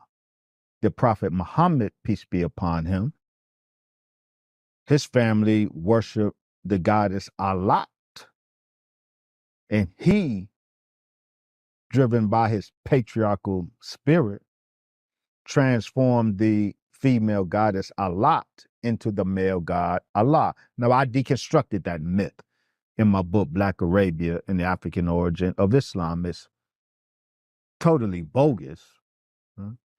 Prophet Muhammad's, his name is Muhammad ibn Abdullah. Muhammad ibn, son of who? Son of his father. What's his father's name? Abdullah. Abdullah. What does Abdullah mean? Servant of Allah? No. Servant of Allah. In other words, Prophet Muhammad's father, his name was Servant of Allah before Muhammad was born. So Prophet Muhammad could not have originated the male god Allah. When he came into the world, his father's name was derived from Allah. What is the truth of the matter? The truth of the matter, we get a nice hint of it in the Quran, where it is mentions this single soul. That Allah created this single soul, and from it, its mate. And from these two, all men and women derive. The single soul. What is the single soul? I think it's in Arabic, nas wahida. What is the single soul? From which its mate was made. And then from these two now, all men and women are the progeny. The Most Honorable Elijah Muhammad and the Honorable Brother Minister Farrakhan gives the tafsir, the proper tafsir or exegesis or understanding of that passage. The single soul is Allah, the original man. Allah himself, the first man in existence. And the Honorable Elijah Muhammad teaches us that after Allah, the first man, created himself in triple darkness, the first feeling he felt was loneliness.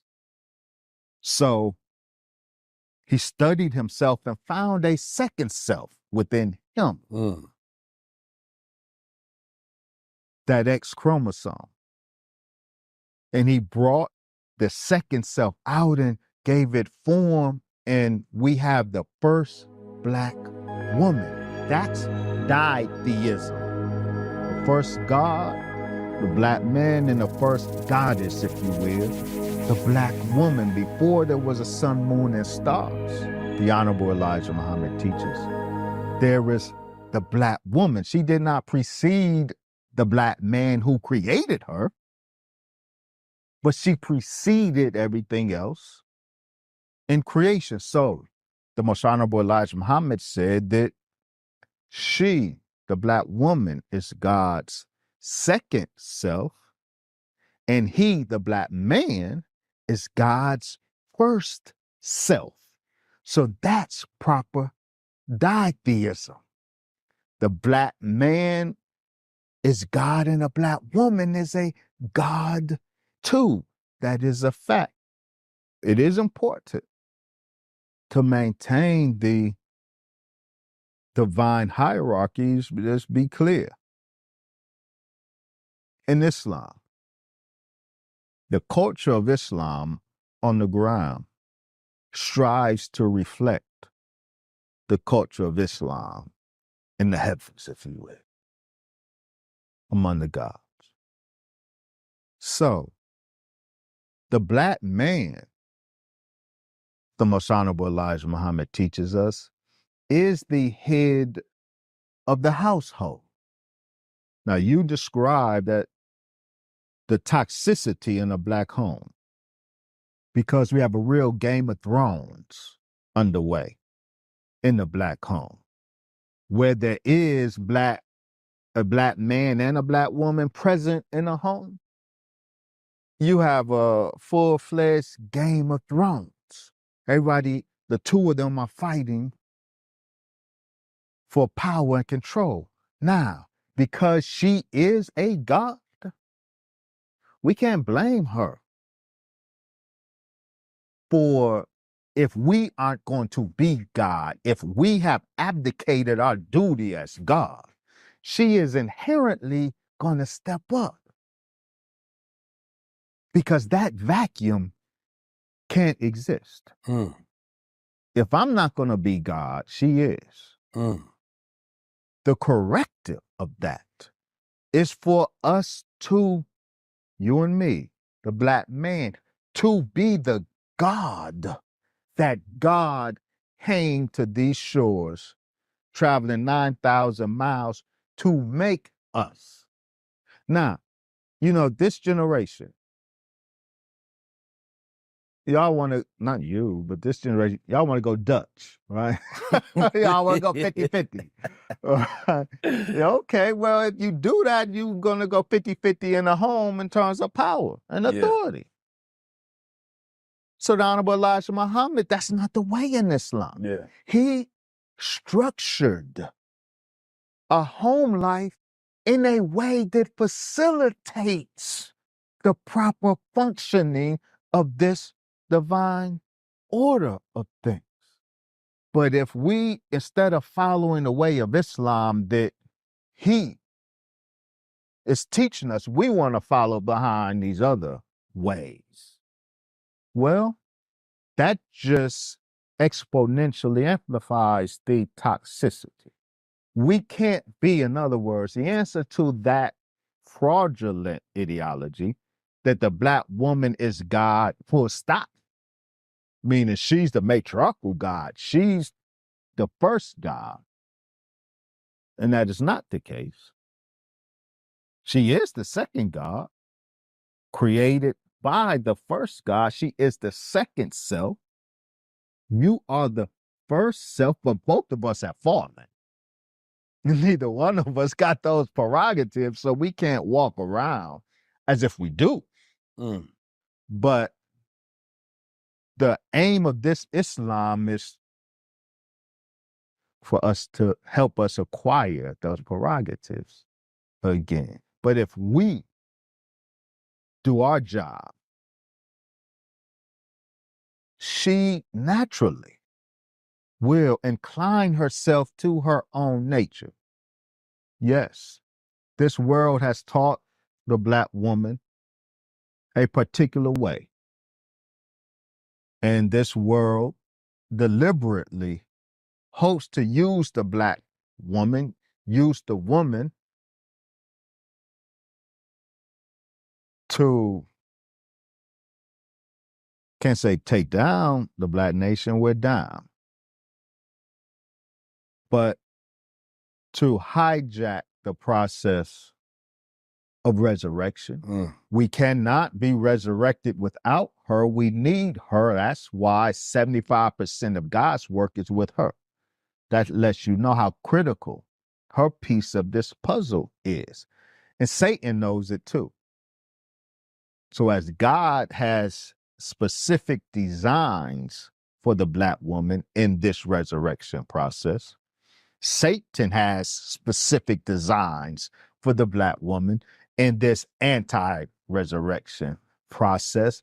But the answer to all of that is the teachings of the Most Honorable Elijah Muhammad, the lifestyle of Islam that God brought for the black man and woman of America to repair those, fix those problems. And, the understanding of these as given to us by the Honorable Brother Minister Farrakhan. That is the answer to our problems. The Islam of Elijah, in particular, is the panacea of Black people's problems. If we would actually study them, reflect on them, don't dismiss them because we think we too good for religion. Now, this ain't religion as you have been made to understand religion to me. This is a prescription to heal Black life and transform it from one state to another state. Well, speaking on that, when we talk about the culture today, what most people think of the culture is hip hop culture, entertainment culture. So there was a time where, you go back to Marcus Garvey, he had STEAM, science, technology, engineering, arts, mathematics. And his goal was to build a culture on that foundation. Today, we take out the whole STEM and it's just the arts left. And a culture just built on that foundation. But then the current culture that we have is not a representation of that foundation. It's a representation of the business built from that foundation, which is the industry as we have it, right? Which is now the representation of what is known as hip hop. So when we talk about hip hop, we're not talking about its tenets, its values, its foundation. We're talking about the business of, right? And those who control that business and the products that they produce and or invest in from that business. So when I look at the book you have here, Hip Hop Conspiracy, and I first want to start with, how powerful it is, music, right? Before we go into deeper culture, but music itself, because we talk about environment, right? And as the Honorable Elijah Muhammad teaches, environment is stronger than nature. Yes. So we have an improper environment, but a proper nature, we're still going to get that disruption. So I want to talk about the mechanisms of music that can disrupt our nature, right? And make us other than ourselves. And you laid out a foundation of it. You talk about the gateway process. You talk about the binaural beats, right? And the different levels of consciousness that it can disrupt or take us into. So starting with music, why is music so important as a tool, as a weapon, number one, that can bring us down or lift us up? So everything vibrates. Nothing is still. Everything vibrates. Our bodies are sonic. Every organ vibrates at a particular resonance, at a particular frequency. Our brain cells vibrate. The science of music, and the shamans of old knew it well, and that's how they use the drum to sonically manipulate the environment, starting with physiology, and sonically transcend conscious states because of vibration. So you sync the vibratory rates of two independent objects. You sync the vibratory rates. You can manipulate the one or the other. Sonic warfare. Weaponizing the audio sphere, not just the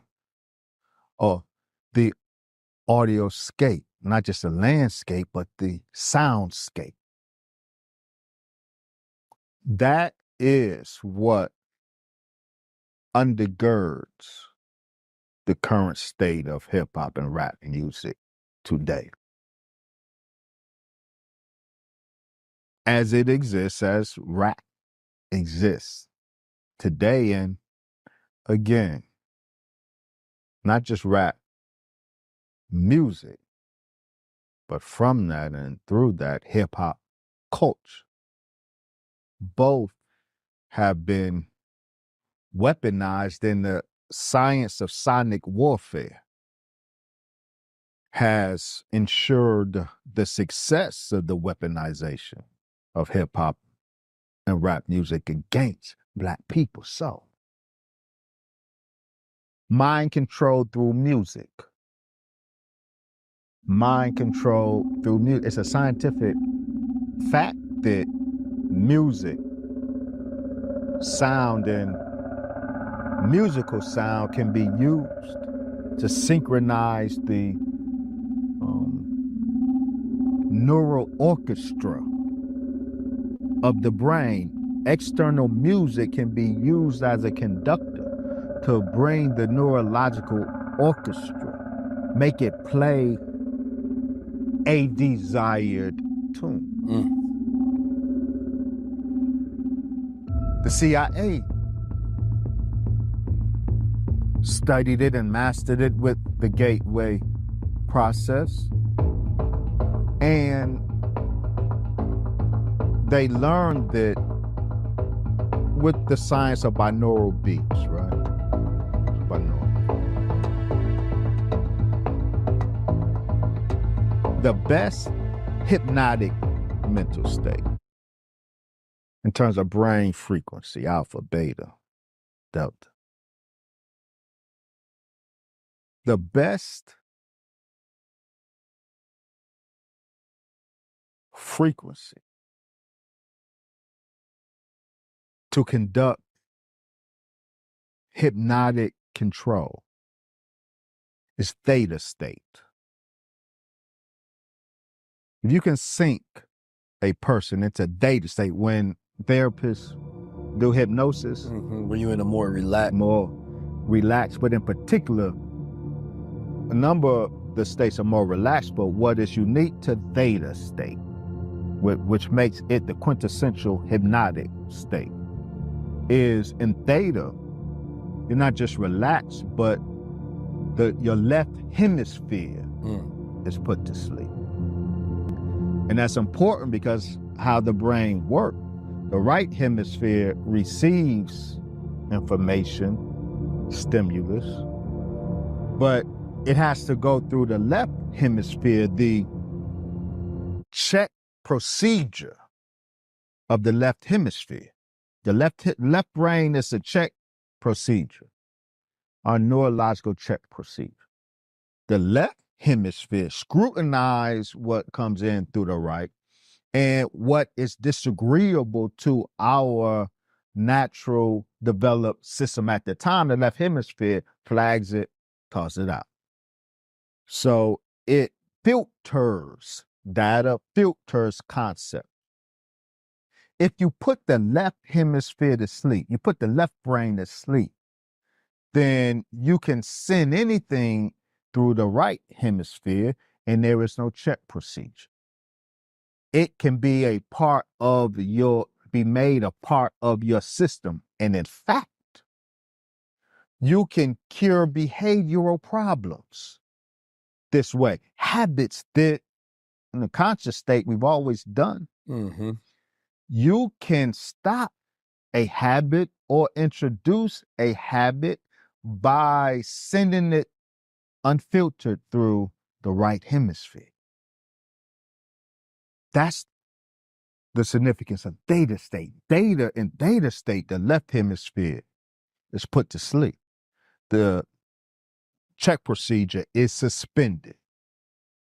Like Malcolm's check procedure was suspended by an enemy the day he was gunned down. And so theta state, how do you sync a mark, a target in the theta state without him or her knowing? The range for theta state, around 4, 5, 6, 7 hertz.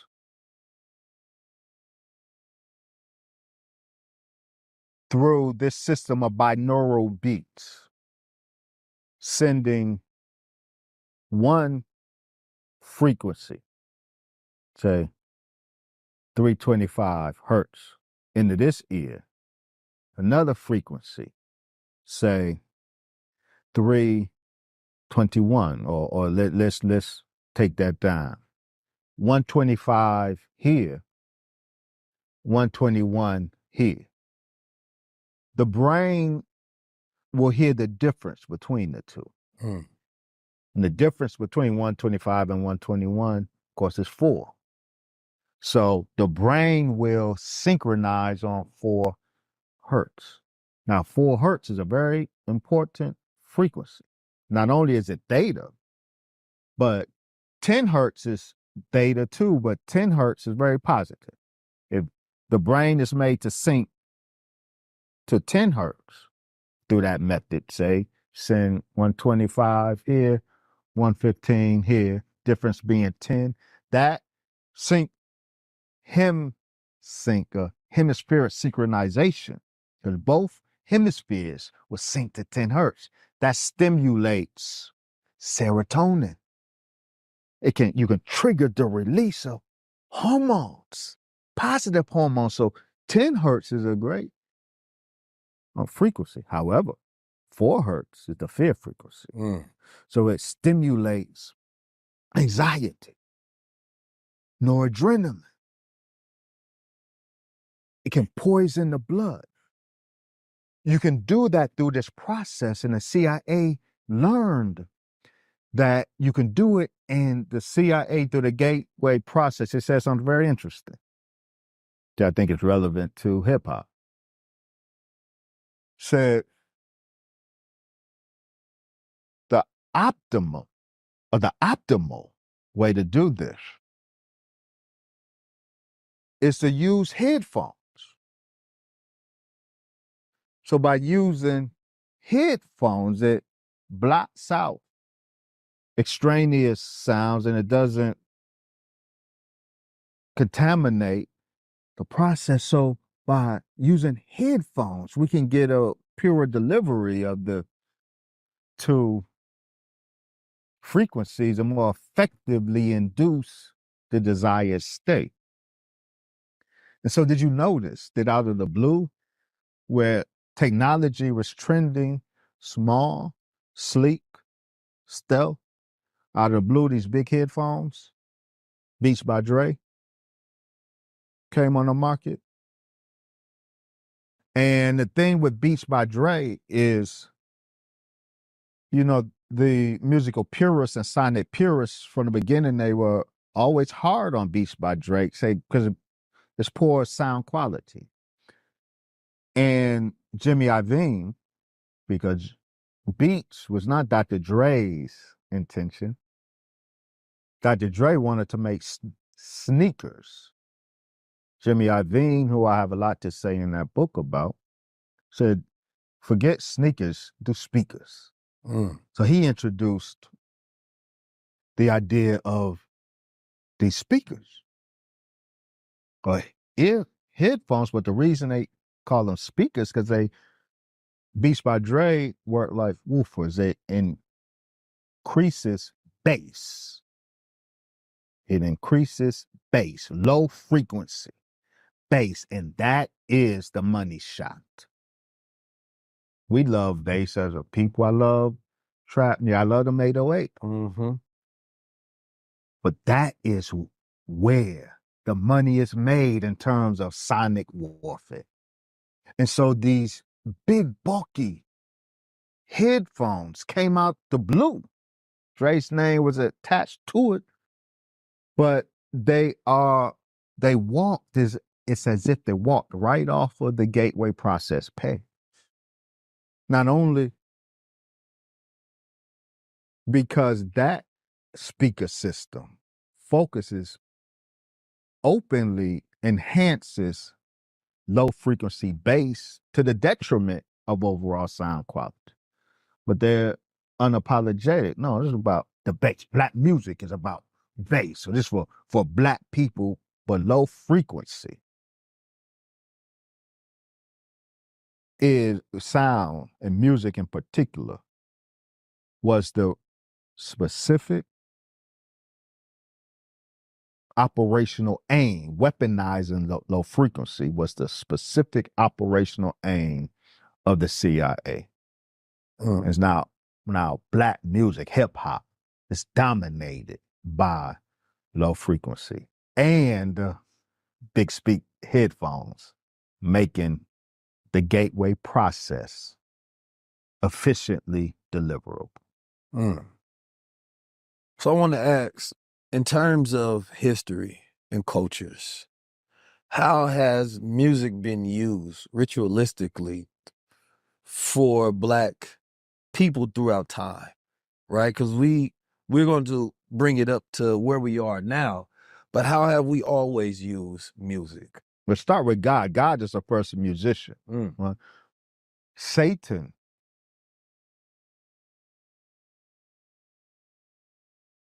uses music for his aim, but God uses music for his aim as well.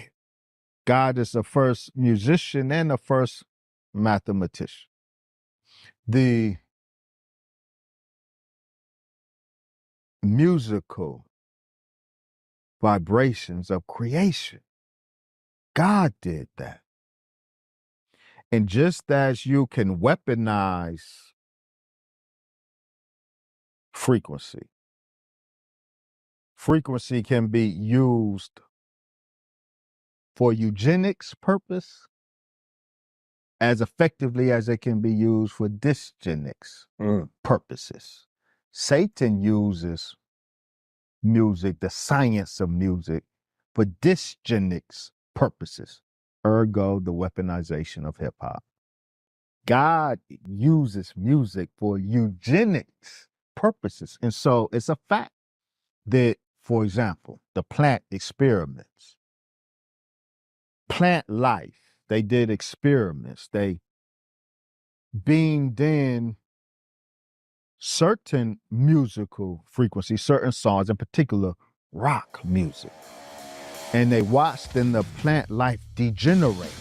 And you saw it growing in a way, trying to move away, escape the source of the sound. It's the metabolism of the plants degenerate when they switch the music.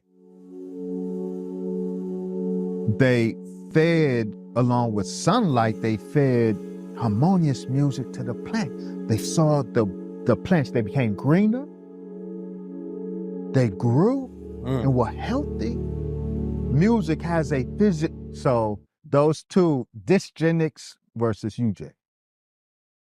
A dysgenics effect and a eugenics effect, because sound, music, the quality of it, the melody of it, has physiological, biochemical effect. And so God can use music eugenically as Satan is using music dysgenically, degenerating the human organism like they use music to degenerate the plant organism. So music is extremely powerful, which you would expect, being that the all-powerful God was the first musician.